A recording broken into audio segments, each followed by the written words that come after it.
Be me, Kyle, 36, senior back-end dev at a mid-tier compliance software company. Our platform handled freight audits, billing trails, and mind-numbing regulatory stuff that made corporate clients sleep easy. No one outside our weird niche even knew we existed, usually a good sign. Everything was running the way it should. Engineering team wasn't big, just seasoned, quiet, and solid enough that most fires got put out before management even smelled. Smoke had Marcus, principal architect, early 40s, hated meetings like they were poison. Somehow remembered every database mistake ever made, had Jamal in DevOps, permanently exhausted, fueled by caffeine, weirdly happiest when everything was on fire and nobody else understood why. Then there was Greg Parker, senior systems engineer. Guy half our production hacks secretly relied on Greg knew every crusty legacy integration, every undocumented fix, every ugly workaround buried deep in our stack, and me, stuck somewhere between emergency responder and cleanup crew, fixing back-end disasters after everyone else caused them. We weren't flashy people, but flashy people tended to freak out the moment we stopped doing invisible magic. Sales sold, dreams, product, sold, timelines, execs, sold, confidence, and engineering. Quietly turned all that into something that actually shipped company, got acquired about half a year ago by a bigger corporate parent obsessed with strategic transformation. Anytime suits say transformation, it usually means someone expensive is about to mess up systems that already work for a while. Changes were harmless. New branding, updated values, posters, slide decks. Nobody opened, then Dana Whitaker showed up as VP of People, Culture, and Organizational Alignment. Dana was late 30s, polished like she lived on camera, talked like every sentence deserved applause, walked into an all-hands with a smile, sharp enough to slice cardboard, gave a speech about repairing systems, balancing visibility, fixing hidden burdens inside everyday workflows. Engineering didn't like the wording, but no one panicked yet, because corporate speeches usually mean nothing first, real issue. Hit Monday, Dana rolled out mandatory baseline reflection surveys for every male employee, said meaningful change required accountability. Metrics and accountability metrics required honest self-reflection. Before productivity discussion sounded harmless. At first, then we opened the form and actually read the questions. This wasn't normal HR stuff about communication or cross-team friction. This was like therapy homework, written by someone who resented efficient people. Describe 3 situations where your technical confidence may have limited emotional space for female colleagues. Explain how masculine urgency influenced your approach to deadlines, interruptions, and listening. During past work, identify moments where your credibility may have come from legacy bias instead of actual skill. Rank how often you prioritize efficiency over psychological safety. When women ask questions, write a paragraph about how their silence might have helped your career. Growth had to answer everything in full sentences, or you didn't get access to anything. No completed survey meant no sprint board, no code approvals, no escalation rights. So instead of fixing bugs, grown men sat there writing apology essays just to unlock their own tools. Dana called it foundational repair work, thanked us for participating in collective progress. Marcus read the survey once, rubbed his face, slowly said, human civilization probably peaked sometime before noon today. Greg filled it out with the bare minimum to avoid getting flagged, then spent the afternoon alone fixing 2 production issues. Facilitator didn't like his tone, scheduled a coaching session. Right in the middle of our busiest release week, things got worse fast. Surveys stopped being a one-time thing, became daily every morning. New form with softer wording and heavier implications every afternoon. Forced discussions circles about communication, energy and emotional availability. Engineering lost almost 3 hours a day to this. Deadlines didn't move. Clients still expected releases, patches, reports, because clients don't care about internal corporate theater. Samantha, from analytics, joined one mixed session, asked where actual performance metrics fit into all this. Dana smiled like she'd practiced it. Said, healing has to come before metrics if we want sustainable equity. Samantha just stared at her like a patient hearing a doctor prescribe journaling for a gunshot wound by Friday. Sprint velocity tanked hard enough that products started noticing We figured leadership would see the numbers, quietly shut the whole thing down before it caused real damage. Instead, Dana sent a company-wide memo announcing Phase 2 of Restorative Workplace Balancing memo. Said women would get protected, flexibility time to recover from historical workplace burdens. Men, meanwhile, were expected to support the transition through expanded accountability coverage and reliability expectations. Corporate speak for men working more while women worked a lot less. At first, nobody believed it. Wording sounded too insane to be legally real. Then calendars updated automatically. New staffing rules went live before lunch. Women in non-critical teams got flexible core hours, optional remote days, and protected wellness blocks baked into schedules. Also allowed 2 restorative leave days a month with 0 manager approval or coverage checks. Men in engineering, ops, and support got extended coverage from 7 a.m. to 9 p.m., male lunch breaks, cut down to 20 minutes under something called accountability efficiency. Time off for men now needed executive sign-off, plus a written explanation about impact on company continuity. Dana called it a temporary corrective framework, meant to create fairness through redistributed workload pressure. Samantha straight up hated it. Analytics still depended heavily on engineering and ops. Emily from product looked uncomfortable because half her team vanished into wellness blocks. Every afternoon, some women quietly kept working full schedules. They clearly understood who would end up carrying the extra load. Others treated the flexibility like a paid lifestyle upgrade and logged off by 2 p.m. Office started feeling weird. Half empty, badly synced, somehow louder, even with fewer people. Meetings stalled constantly because key people just weren't there. Engineering still took the blame for every missed handoff. Greg got hit the hardest right away. He touched everything. Deployment pipelines, old vendor integrations, audit scripts, random maintenance jobs. Nobody had written down anywhere.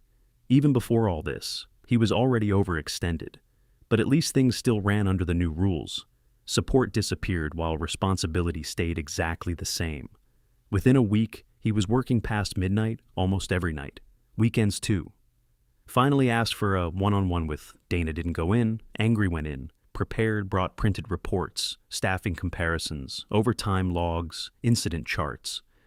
Even a rotation plan explained calmly that the new structure was choking critical systems and burning out key people. Even acknowledged fairness concerns were real, just said it didn't have to come at the cost of breaking operations. Dana listened without moving, then thanked him for sharing discomfort during a period of adjustment. Said, change often feels threatening to people unconsciously centered in older systems. Greg blinked, looked down at his spreadsheets, asked if uptime graphs were also part of the patriarchy.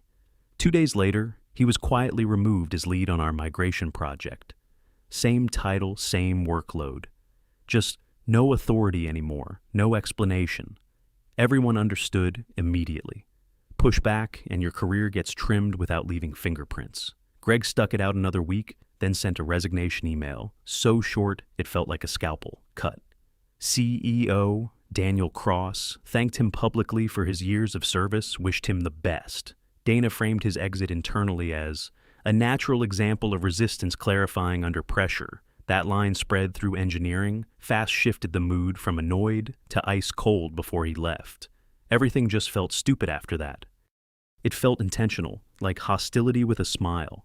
His absence left a hole in operations immediately, because documentation never captures what people like him actually carry.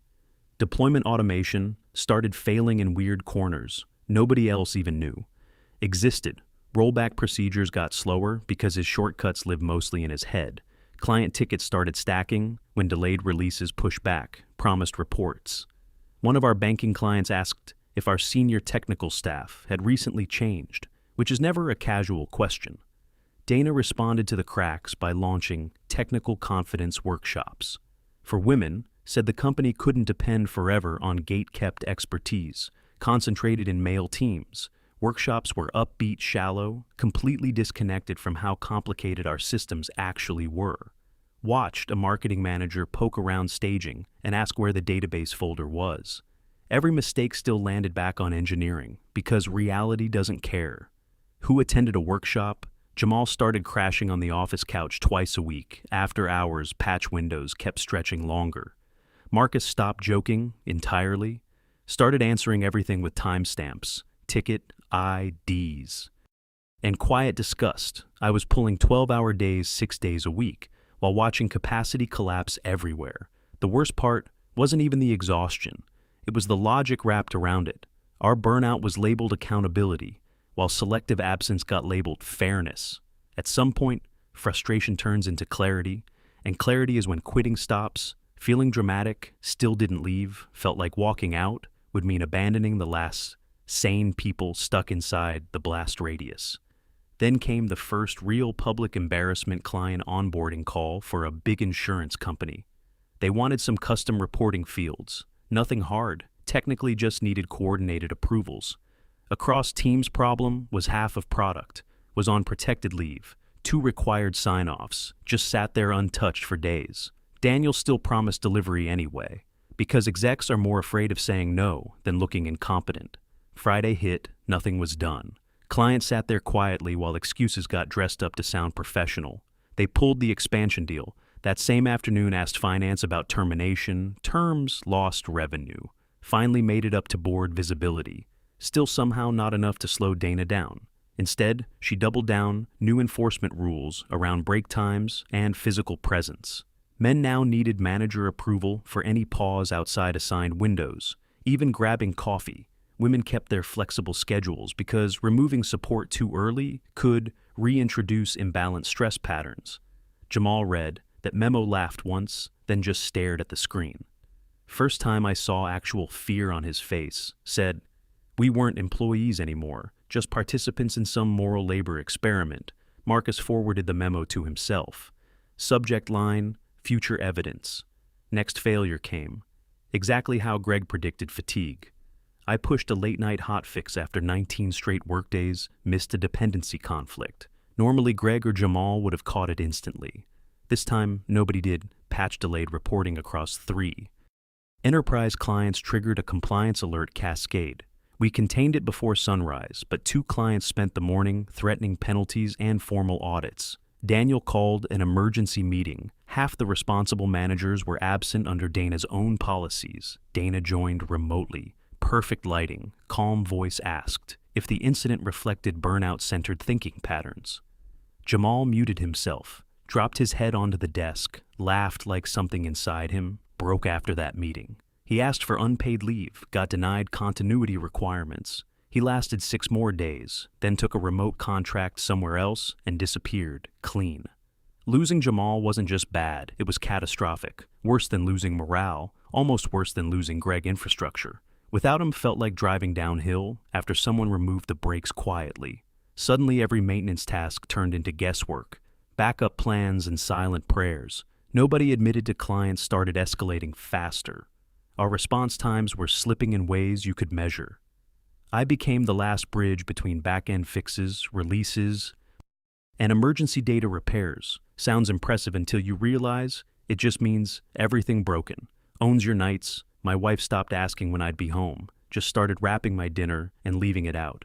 Missed a family birthday, missed 2 appointments, missed enough sleep that I started making dumb mistakes. Samantha quietly sent me analytics showing output per payroll dollar, falling off a cliff.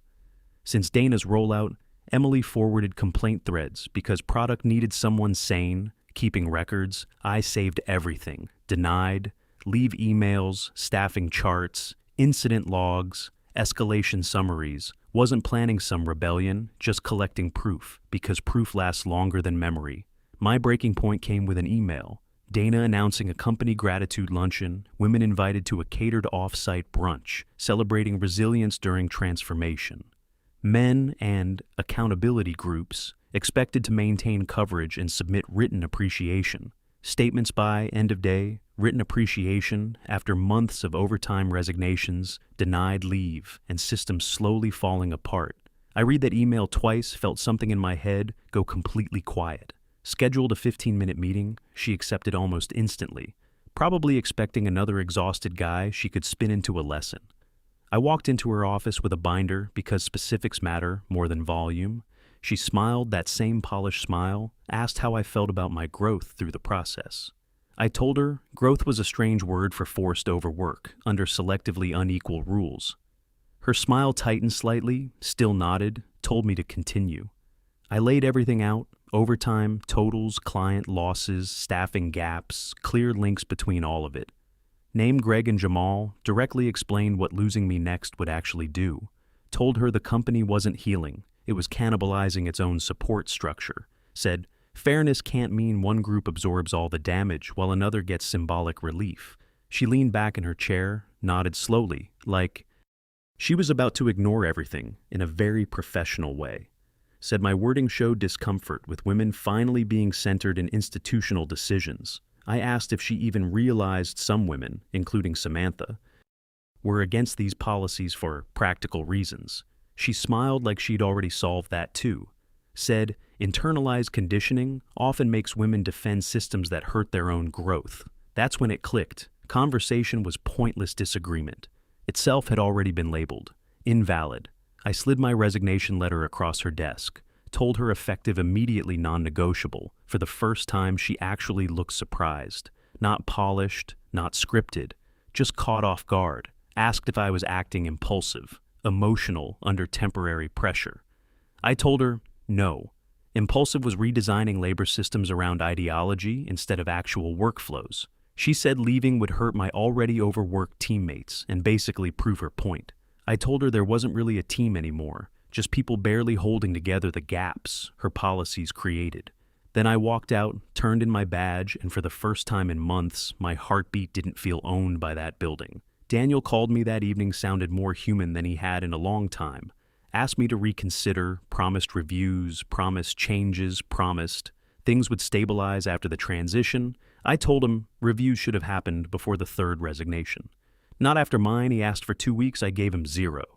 Turned my phone off first morning without an alarm. Felt wrong, like something was missing in the dark.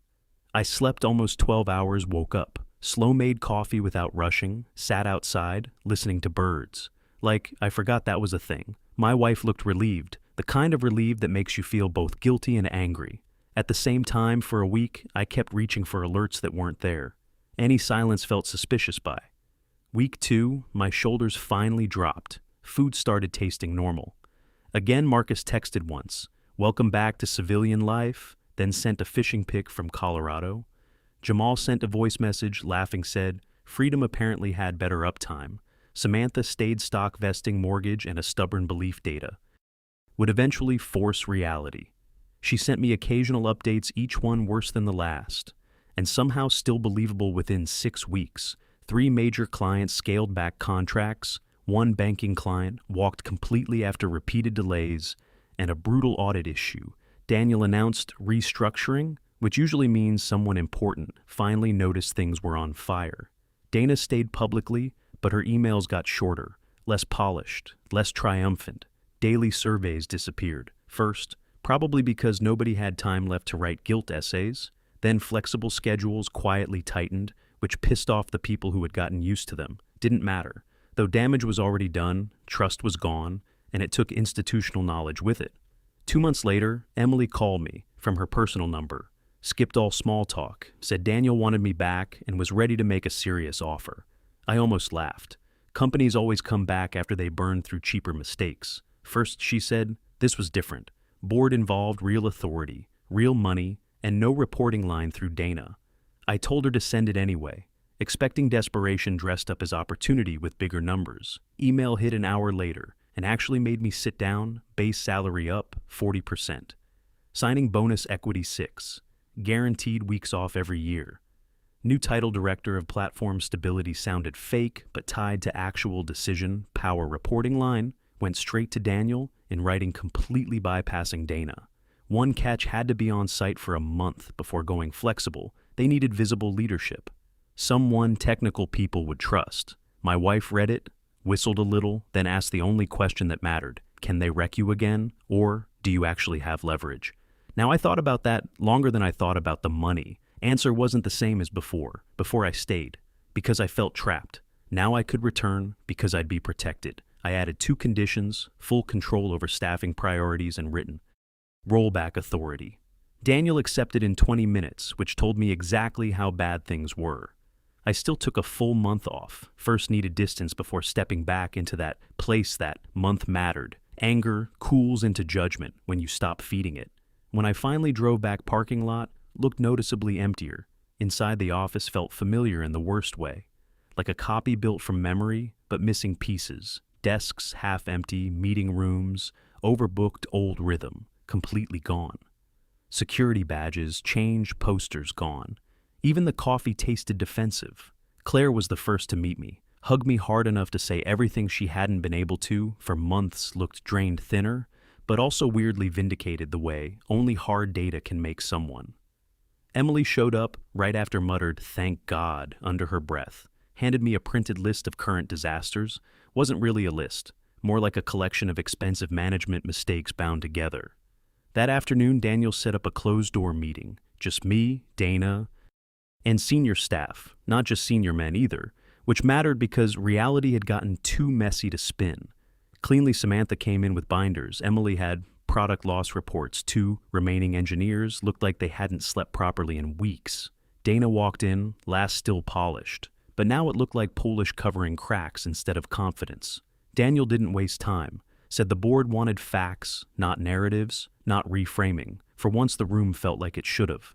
Months ago, he asked me to explain why operations fell apart after Dana's policies started. I started with staffing ratios, overtime, load loss of key specialists, and widening response times. Then Samantha walked through productivity collapse, client churn, cost increases directly tied to distorted scheduling.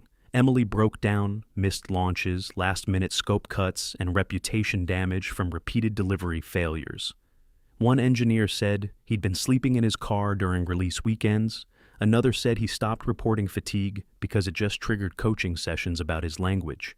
Daniel let everyone finish fully, no interruptions, which already felt different from months of corporate therapy sessions. Then he turned to Dana, asked if any of the facts were wrong. She tried her usual move, said transitional resistance can distort perception during culture correction.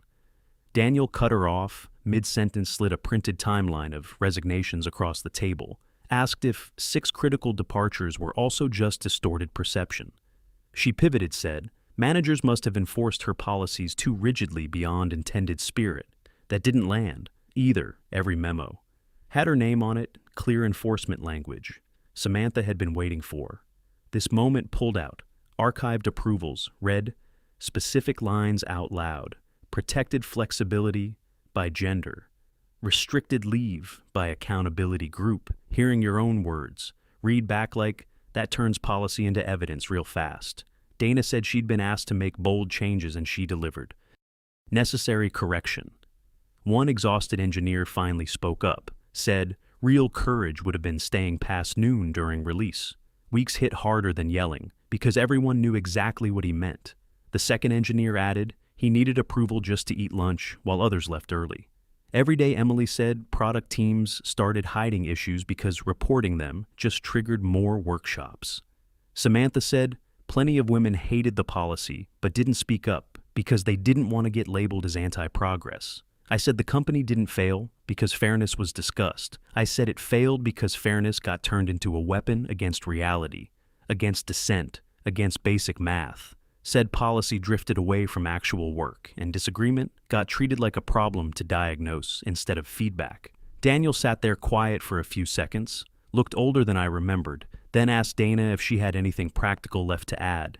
She looked around the table like she expected. Support didn't find any for the first time. She didn't look confident, just cornered, said she was trying to fix real inequities and build a safer workplace. Samantha answered calmly, said, safer. Can't mean choosing who gets burned out until systems collapse. Daniel finally spoke that calm executive tone people use when something's ending, said, effective immediately all differential scheduling policies were gone, attendance rules, reset to normal, said Dana would be reassigned to a non-operational compliance liaison role at corporate.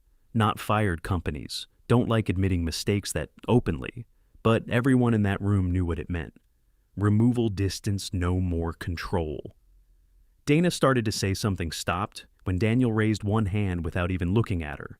Then he turned to me, asked if I'd take the role. Under the terms we agreed, I said yes as long as staffing rebuild started immediately and my authority stayed exactly as written. He said, done before I even finished talking, which felt both satisfying and kind of depressing. Meeting ended. Dana left first, quiet now, carrying the same binder she used to walk in confidently with no one.